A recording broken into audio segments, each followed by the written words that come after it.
Hello, dear colleagues and friends. Let me introduce you to the upcoming ITI World Symposium Online 2021.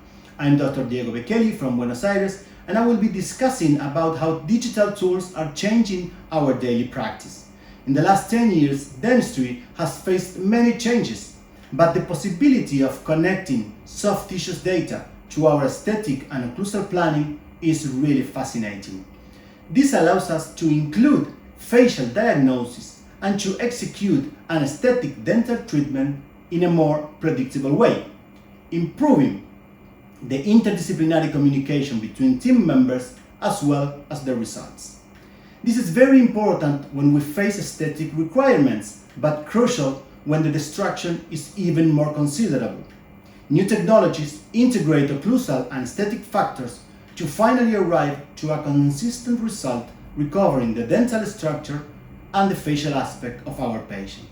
Please join us at the ITI World Symposium Online 2021 and challenge your choice.